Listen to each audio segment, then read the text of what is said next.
Got to have a 3. Called me up. Nope. Cancel the contract. I said, cancel the contract. I want to cancel. I said, General, can you cancel the contract? He said, yes, sir. I'm very proud of it. Oh, good. Cancel it.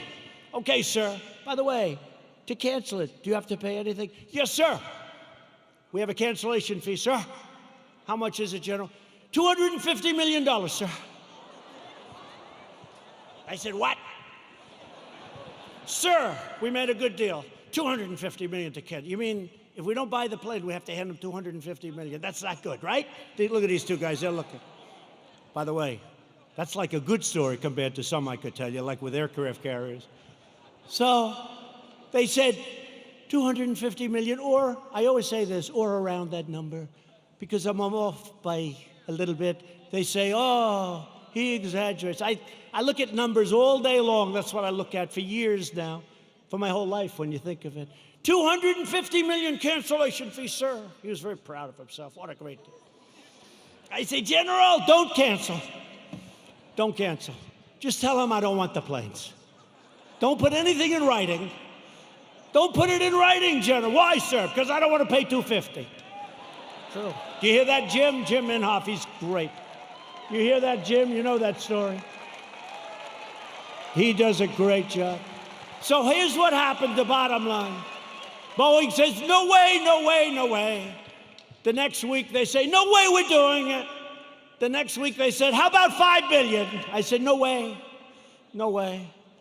The next week they said 4.8. I said, nope, it's got to have a 3 on the front of it. Don't you understand, you dumb son of a bitch? Don't you understand?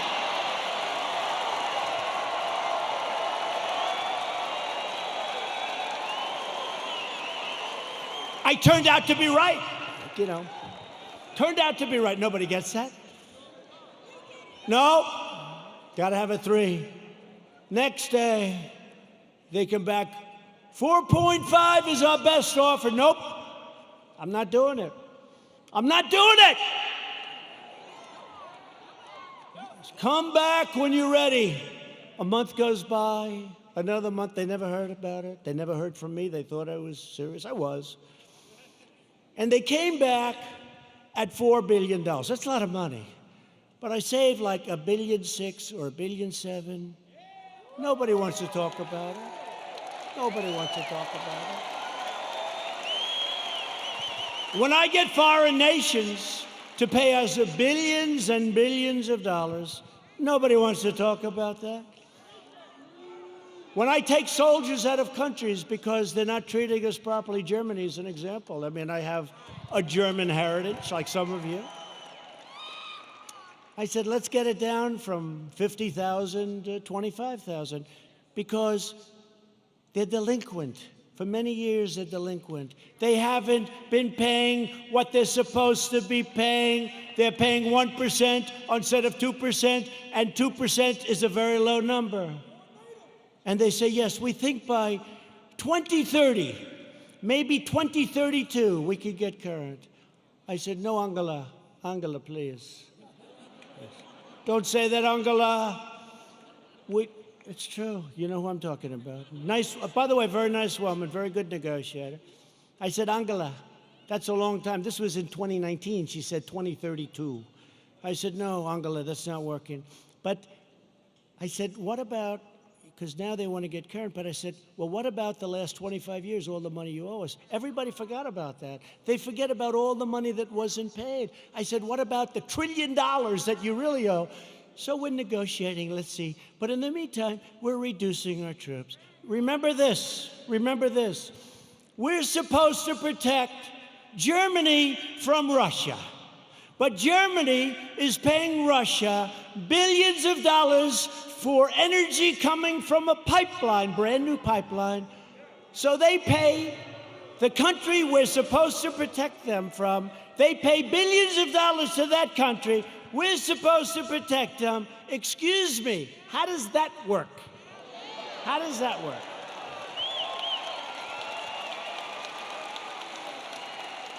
And the great thing is with Jim Inhofe and with James Langford, likewise, when they just said they love you, James. When they hear it, they get it. A lot of people don't get it. They get it.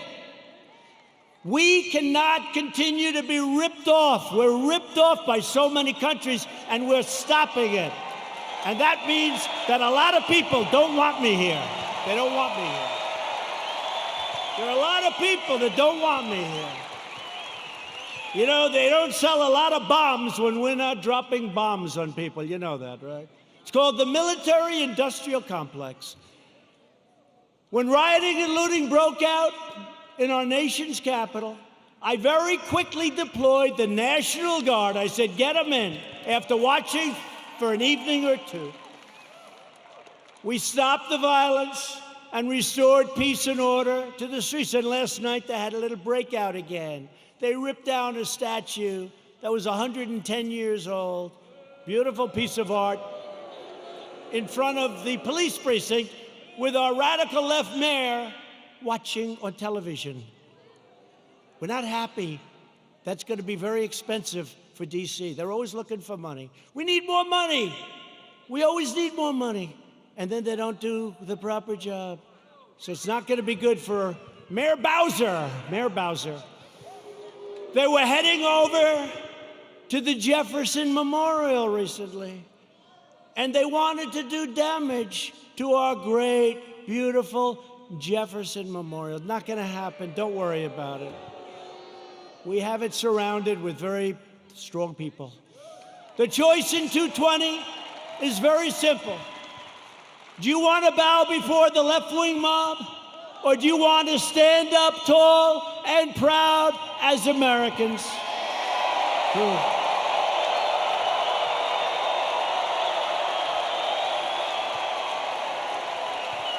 And explain this to the NFL. I like the NFL. I like Roger Goodell, but I didn't like what he said a week ago. I said, where did that come from in the middle of the summer? Nobody's even asking. We will never kneel to our national anthem or our great American flag. We will stand proud and we will stand tall.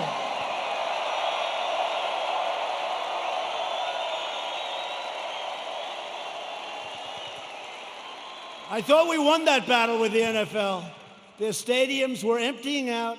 Did you see those stadiums? It took them a long time to get you back. A lot of people didn't like that. You know, a lot of people that you wouldn't even think would care that much. I've had people that I said, these are super left liberals, and they didn't like it. Joe Biden and the Democrats want to prosecute Americans for going to church, but not for burning a church. They believe you can riot, vandalize, and destroy, but you cannot attend a peaceful pro-America rally.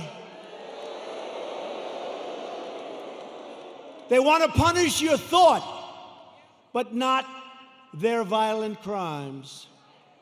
They want to abolish bail, abolish and open up your borders. They want open borders, let everyone, and by the way, we're doing so well. We have a record this month on the borders. Nobody's coming in. Very few people. And they want to abolish ICE, our great people from ICE who send the roughest, toughest, meanest people that you've ever seen or ever heard. Generally speaking, when they have lots of tattoos on their face, they're not looking to do you much help. ICE, they're rough guys, they're rough, they're great Americans, they're rough, but they call them a pack. They walk into a pack of tough MS-13 gang members. And you know, we shouldn't say this, it's not nice. They want us to negotiate. They start swinging, and the others start swinging. Everybody's swinging. At the end, they carry them back, and they throw them into the paddy wagon, right? They're great. And these people want to get rid of ICE. They get rid of murderers. They get rid of rapists. They get rid of the worst scum on earth.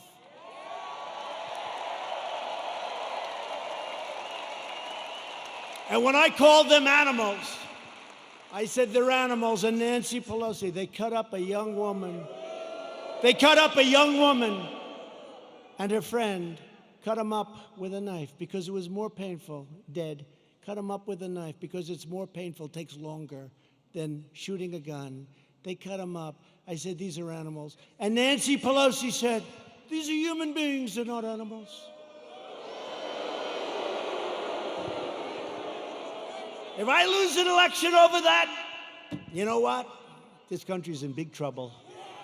Big trouble. They want to disarm law-abiding citizens and dismantle our police forces while freeing vicious MS-13 gang members. In Joe Biden's America, rioters, looters, and criminal aliens have more rights than law-abiding citizens, and that's true. In my administration, we defend American citizens, and we deport MS-13 members. Or put them in jail if we have to. The chaos you're seeing in our Democratic-run cities, these are all run by the Democrats, is what will happen in every city and community in America, and much, much worse if we don't keep them out. We have to do this. We have to go to the polls on November 3rd, and the rest, you know what to do. You know what to do. Got to keep the White House. Joe Biden's record can be summed up as 4 decades of betrayal, calamity, and failure. He never did anything. He was a senator. He was a vice president. He was, before that, something. Guy, you know what's great? President Trump was tough on this, or he was tough. They complained. Never did anything about it. He's been there for 43 years or 47 years. He never did anything about it. Biden supported every globalist attack on the American worker. Let's make every country in the world rich but ourselves, including NAFTA, the disaster of NAFTA. He wanted to go, and TPP would have ruined our automobile industry. Korea, I renegotiated the deal. I took a horrible deal. That was a Hillary Clinton special. That was a Hillary Clinton special. She said, we have to make this deal with South Korea. It's going to mean 250,000 jobs. And she was right. For South Korea, 250,000 jobs. And China's entry into the World Trade Organization was supported by sleepy Joe Biden. That was one of the worst deals economically in the history of our country. When China joined the World Trade Organization, they were flatlined for decades. They became like a rocket ship. He voted for the war in Iraq. He voted for mass amnesty for illegal aliens. He supports sanctuary cities, and now Biden wants to end immigration enforcement and he wants to require you to provide free health care for millions and millions of illegal aliens, okay? When I took early and decisive action to ban travel from China and protect Americans from the virus, and as I said, Joe Biden opposed my decision and called it hysteria, xenophobia. He doesn't know what the word means, xenophobia, and fear-mongering. And then he apologized a month later. He said he was wrong, but he didn't say it. And they didn't cover it. They didn't cover it. On one of the single most important policy decisions of our lifetime, Joe Biden sided with China over America. That's closing the border. He thought it was a terrible thing. Remember, this was in January. That's early, real early, the end of January. He thought it was a terrible thing when we closed the border to many people that were badly infected with COVID. When the chips are down, Biden will always cave to the radical left. He'll always bow to the angry mob, and he will never protect you or your family, and you know that. Joe Biden will always let you down. That's been his history. At my direction early this year, the heroes of the U.S. military took out the world's top terrorist, the savage killer and leader of ISIS, al-Baghdadi, and the #1 terrorist anywhere in the world, Qasem Soleimani. We took him out.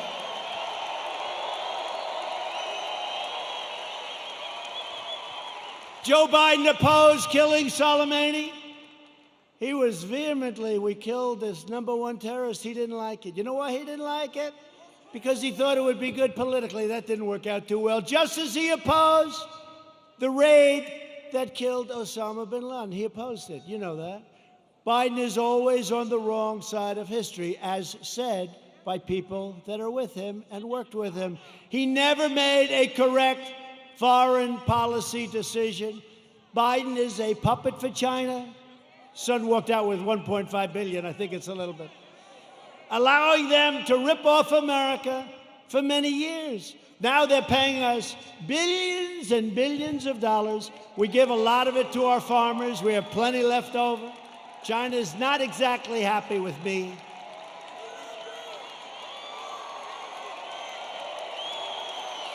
Billions.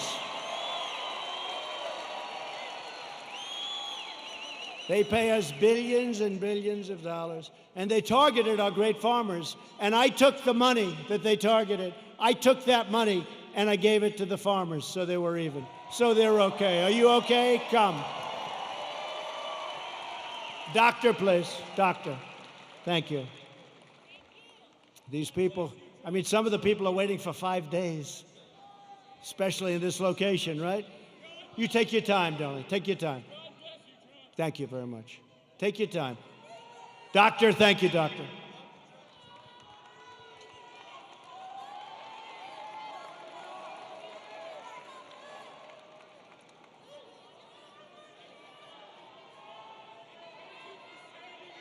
Thank you. Thank you.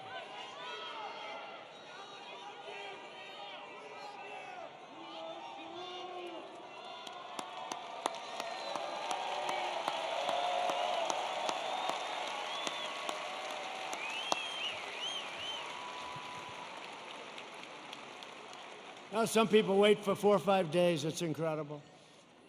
He never did anything against China, Joe Biden. And that's why they desperately want him to win. They want him to win so badly. Iran wants him to win so badly. Let me tell you, I'm going to make a very fast deal, the best deal you've ever seen. I've already made one with China, but I can make even more. They want me to lose because they will own the United States if I lose. Iran.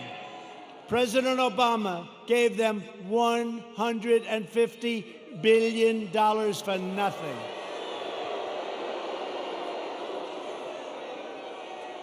And almost more incredibly, he gave them $1.8 billion in green cash, beautiful cash. And now they're not doing so well, are they? They're not doing so well. Someday we're going to get credit for this. Someday. But they are waiting. Iran wants to make a deal so badly. But they're told by Kerry and all these other, they shouldn't, the Logan Act. But they're told by Kerry and all these people, wait, because if Trump loses, you'll own America. You're going to own it. They'll say you own it. So I don't mind. I told them, we can wait. But when I win, you're going to pay a much higher price than if you made a deal now. It's true. True. Told them that. I told him that. And look what happened to Biden in Ukraine, where his son's paid $83,000 a month and he was jobless. Give me a break. $83,000 a month, more than anybody. If Joe Biden were to become president, an emboldened left will launch a full-scale assault on American life. You know that. They'll expel anyone who disagrees with them. Look what happens when you disagree. You use a term that's perfect and they're not happy with it. They call you a racist. They call you a horrible person. They want to crush religious liberty. They don't want religion. Silence religious believers. Indoctrinate your children with hateful and vicious lies about our country. Subsidize late-term abortion and after-birth execution. They want to take away your guns through the repeal of your Second Amendment as sure as you're sitting there. In fact, he even put the big gun grabber, Beto O'Rourke, who made a fool out of himself when he ran for president, They put him in charge of guns. Lots of luck on your Second Amendment. Just remember I said it. Hopefully you won't have to think back about it too much, because it won't matter. Hopefully it won't matter. No, Beto O'Rourke, who wants to give up guns, is in charge of the Second Amendment. The Dems will also eliminate private health insurance, ban fracking, that's not good, and American energy will be in a position of weakness like it's never been before, and that's after we built the greatest energy country anywhere in the world by far. And they want to appoint Supreme Court justices who will utterly obliterate your Constitution. And you now see how important the Supreme Court is. Think if we didn't have two justices that I think have been very, very, very good. But think how important it is. Think how important it is. And we still, I guess it's, I don't know if it's an equal court. It's almost like we're a minority court, right? It's almost like we're a minority court.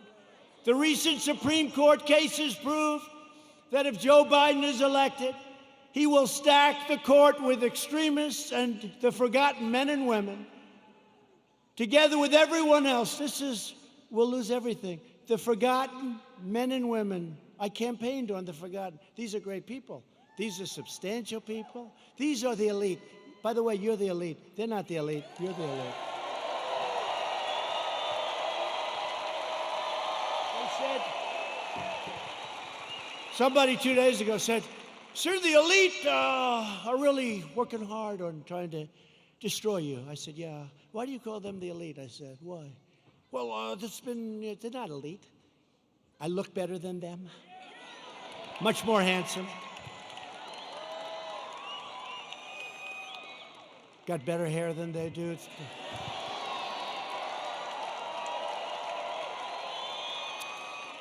I got nicer properties. I got nicer houses. I got nicer apartments. I got nicer everything.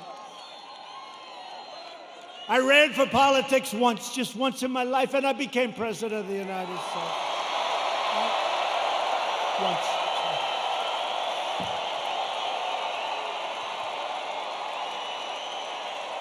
Just once. And hopefully, if you get out and vote, we'll do it one more time. We won't even toy with them about 3 or 4 more times. We won't. We'll do it one more time. We'll be 2 for 2, and our country will never, ever be stronger. But I'll be soon announcing a new list of exceptional candidates for the United States Supreme Court, and I'll choose only from that list 100%, probably 25 incredible people, any one of which could be a great justice, any one of which. And I did it last time, and people loved when I did it, and I'll only pick from that list. Biden can't release his list because the names would be too extreme, too radical. They wouldn't be acceptable, but they will be very radical people. People don't understand, but we actually won on DACA yesterday. We actually won because they basically said, you won, but you have to come back and redo it. It's almost like, gee, come on back, your paperwork was no good. But we're going to be refiling, but don't let it get you. Everything's going to work out really good. Everything's going to work out good. It was great. I mean, it would have been nice if we won it. Everybody said, oh, you're going to win DACA. You're going to win DACA. That's easy. You got to win DACA. That's easy. They all said it. And they came back and they said, we don't like what you did with your paperwork, essentially, right? So we're refiling it. Most people would say, oh, we lost. We didn't lose. We're going to refile it. And everything is going to work out for the young people, most of whom aren't so young anymore, by the way. But we're going to work it out for everybody. Biden is fully controlled by the fringe of his party. He is their pawn. He doesn't even know where the hell he is, let's face it. He installed socialists, Alexandria Ocasio-Cortez, to be in charge of his environmental policy and his energy. You can forget petroleum. How does Oklahoma feel about being petroleum-free? Not good, right? Our country will have no energy. Our country will have nothing. Oklahoma, Texas, North Dakota, and many others will all be out of business. I don't think that's going to work out too well, but she's actually in charge of environmental policy, and you know what that means. She doesn't even want wind. She doesn't want those bird-killing machines that go round and round. You want to see a lot of birds that are dead? Go under a windmill sometime. She wants us to go back to the Stone Ages because she's got no sense, no credentials. She's got a little charisma, not much, but she doesn't have a clue. You know it. But she's in charge of the environment. No airplanes. We can forget Boeing, I guess, come to think of it, right? We talked about Boeing. We could forget Boeing. Let's cancel those brand new Air Force Ones, right? Likewise, Representative Ilhan Omar. Ilhan Omar is going to be very much involved in a Biden government. They will put this hate-filled, America-bashing socialist front and center in deciding the fate of your family and deciding the fate of your country. I don't think so. She would like to make the government of our country just like the country from where she came, Somalia. No government, no safety, no police, no nothing, just anarchy. And now she's telling us how to run our country. No, thank you. And I think we're going to have a big victory in the state of Minnesota because they've had it. They've had it. Biden is a very willing Trojan horse for socialism. When Biden first ran for president over 33 years ago, remember I used to call him 1% Joe. He never got more than 1%. Until Obama took him off the trash heap. But he blatantly copied the speech of a British politician, even ripping off the man's personal biography and family history and claiming it was his own. He forgot to say he was born in America. Joe Biden is a shameless hypocrite. Since 2003, he has delivered fawning eulogies to the funeral and at those funerals of three leading supporters of segregation, including a former member of the KKK. And yet Biden is now smearing as racist tens of millions of people like yourselves, decent, hardworking Americans who he's never met, and he frankly probably doesn't want to meet. America should not take lectures on racial justice from Joe Biden, Sleepy Joe. A man who praised and partnered with segregationists, shipped millions of black American jobs overseas, and everyone else's jobs too, by the way. If I didn't come along, we're building auto plants, we're building everything. And there's never been a comeback like we're making right now. Never been. He hollowed out our middle class, including our black middle class, with open borders, trapped young children in failing government schools, built cages. Those cages were built by Obama and Biden. Look it up, 2014. And the fake news doesn't want to. Remember the picture of a cage for children. Remember the picture of the cage? And they said, President Trump. And then they realized that was in a newspaper, 2014, the same. Built by Obama and Biden, the cages. And they don't want to report the way it is. They know the way it is. They're not stupid. They sent young boys to fight in Iraq while the inner cities crumbled, helped the big banks while hammering community leaders, and made our cities less safe and secure for all. They've done a terrible job, and they shouldn't be awarded. They should not get rewarded with an election victory on November 3rd. That shouldn't happen. It'll destroy this country. Our country will be destroyed.